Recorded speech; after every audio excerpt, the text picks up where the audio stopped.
Obviously, I felt like our football team, I give our sports performance staff, all the support staff that helps our team prepare for these games, maybe not in X's and O's way, but to come here and have that kind of resiliency and fight. Played a lot of snaps on defense. Special teams got back to who they really are. And offensively, not our best performance, way too much of a struggle today, but to find a way to score some points to help our team win. I think it speaks to the mental toughness of those guys in that locker room.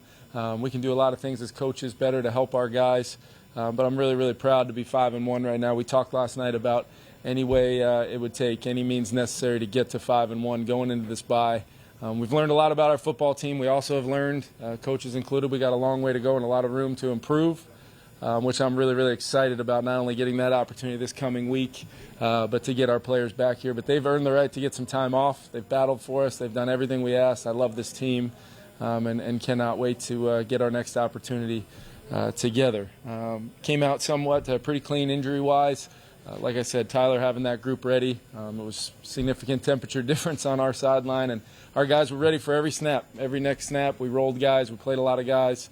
Like I said, defensively, we gave up some yards, but critical plays. Only 2 penalties by our team. I think we got a mentally tough football team that will only improve from here. You said you wanted to get goals from young players, but today was that mostly weather related, especially in that first possession and getting so many different guys in and out? Yeah, I think it has to be here when you come here, especially when they were able to sustain some drives and keep us on the field defensively. At times we felt a little bit bend but don't break, but ultimately when you can hold a team to 16 points and at one point hold a 24-10 lead in the fourth quarter, you feel good about where you're at as a football team to manage that end-of-game situation. The 3 turnovers were huge.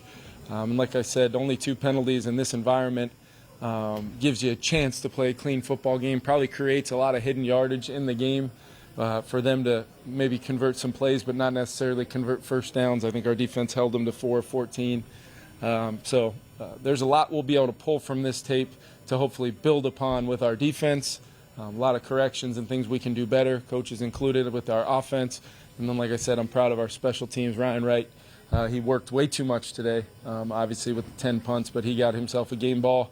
And hopefully we get him something cold to drink with as much work as he had today. How about Kevin? How about the defense last couple games? Always seemed to come with that key late play, and then today it was Smith forcing the fumble that binding the coverage. Just your thoughts on the way you keep doing that in games and then that play?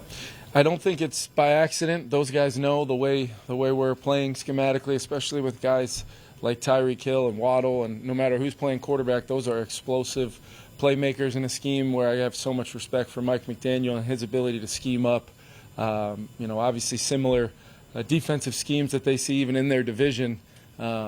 It's something we knew would be a challenge, and we wanted to. There was a couple times there where the ball almost got over our heads, and our guys were able to put a roof over it and not allow that, the big play touchdowns, those one-play catastrophic plays.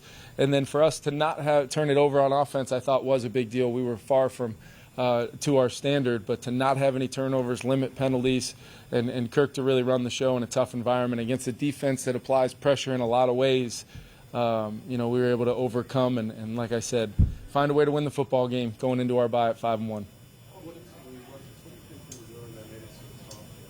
Yeah, they played base defense to 11, which is not it's not something we should, really have to be taken out of the way we want to play. But they have some really good players up front, and so big, strong guys up front, and taking you out of some of the core things you want to do. We tried to get big at times and had some success.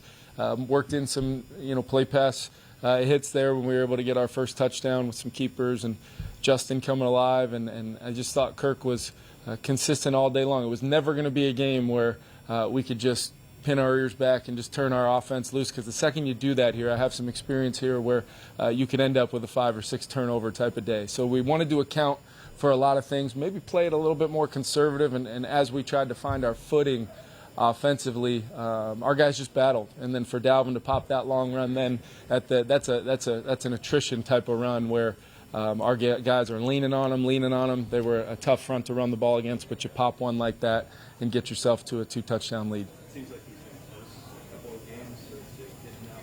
What did you see that really was that just a reminder that you can still find that play even though it's been tough? Yeah, it's just the next snap mentality and trusting that we're going to get guys covered up. We got great movement on the play, kind of called a little bit more of a wide zone type of play there. I thought the first run of the drive was indicative of, led us into. I mean, he was downhill, shot out of a canyon, and then we come back with kind of a wide zone over there behind CD and Ezra, and obviously with C.J. Hammond there again. I'm sure I haven't had a chance to see a replay of it, but I'm sure he was doing his job and then some, like he always does, and then those receivers getting downfield covering people up. But that's the type of run, that cut, that's a game-changing cut that only certain players in this league can make, and it was a critical run for us at a big moment in the game. It looked like you had a smile on your face before the long pass to Jefferson. Did you see that one popping?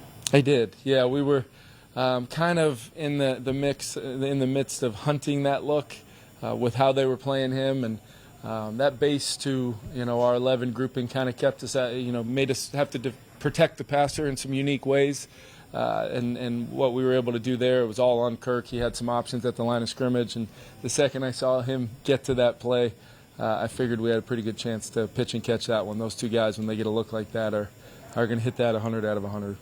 What's it about Patrick Jones? I mean, Wanham is Yep. here, and he gets Huge. 3 snaps, he gets the 2 seconds. Yeah, 2 snaps, and really he had a look in his eye this whole trip. It's hard to explain, but I remember seeing him last night. I came down in the elevator with him today at the hotel, and he was just a man on a mission. And I've said from day one that we feel like we've got 2 really good starters, impact players in Z and Daniil. But DJ Wanham's played really, really well. Unfortunately, just couldn't turn him over. He's doing really well now. But wanted to give him the weekend to feel better. And then Pat Jones knew, hey, this is going to be my turn to really hold up, provide some real critical snaps for us to not have Daniil and Z be completely gassed at the end. And he goes out there and gets his first 2 career sacks. And I'm telling you could see the look in his eye early this morning, and great to see him go out and do that. It's well known that your sideline is higher Yeah. here, and so that's been discussed before. I was curious, how did you approach that during the week? Did you talk to players about it? Did you not want to talk to players about it? No, Kevin, we talked about it. I showed some examples of what it would look like. They somehow, some way, at 1 o'clock at kickoff, their sideline is completely in the shade, and you're looking at probably a 25-degree difference. It was all about hydration. It was all about preparing our guys. Not last night, not Friday night. It was an entire week-long process of making sure those guys were understanding what we were going to run into today. And then we had some great people on our sidelines with some of the shading over the benches that can help. And then we brought in some cooling benches from kind of a local supplier. But everything you can do. I mean, you guys saw a smoothie or Gatorade slushies and different types of hydration and obviously some of the medical things you can do IV-wise. We tried it all because we knew it would be like this. Not that I know of. I know there was a couple guys late defensively that were trying to avoid going into cramping, but the way they were rolling them, they were able to come over, get some fluids, and go right back out there. So I just can't say enough about Tyler and Uriah and those guys, and just the way our players are prepared for multiple ways and challenges that come about during an NFL season, and heat and humidity and coming down here it's a winning edge for this team, and we were able to, at least, although not playing our best, we were able to overcome some real adversity, and our guys just keep doing it. I'm so proud of this team, and we're going to face many more days of adversity ahead, but we'll continue to come together and find ways to win football games, and I think we've proven that. 5-1, you're 5-1 with 2 in the league division, going into a bye week. What does all that mean?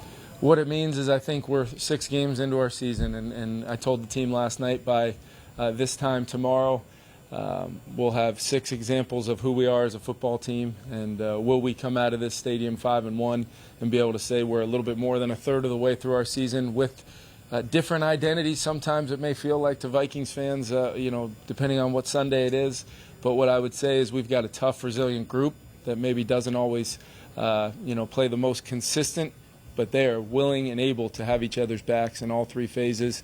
We rely on one another. We push each other, and not one time did you see any finger pointing, any kind of negativity on our sideline. What you felt was just support, and you felt like we all believed we were going to win that football game. So I feel like this team has great leadership. I feel like this team is tough. I feel like this team has the ability to win football games a lot of different ways, and we're probably going to need to with the type of schedule we have the rest of the way. But I'm excited about our group and really proud of our, our toughness mentally and physically today. Through 6 weeks facing the problems that defenses have shown you, including today, how well prepared do you think that makes you guys as an offense? I think it's important that we can make note of just the different variations. I think there might have been one snap of base defense to 11 personnel, and we got it the entire football game. So I've said this before. I think when you have playmakers like we do, and I think a scheme that we feel very strongly about, we're always going to give us 4 quarters and give us some time. We're going to find ways to put points on the board. But ultimately, we're also going to see some different defense from people than maybe they show coming into games. And there's some really good coaches in this league. There's some really good defensive coaches on that sideline over there that I have a lot of respect for. And I tip my cap to them early on in that game. They were able to, obviously give us some tough downs, and I put that on myself. I'm always going to try to find a way, and I think our guys will never feel me lose my confidence in them or our offense or our coaching staff, and we're going to find a way to, before the clock hits zeros, try to have more points than the other team. Thanks, everyone. Thanks, guys.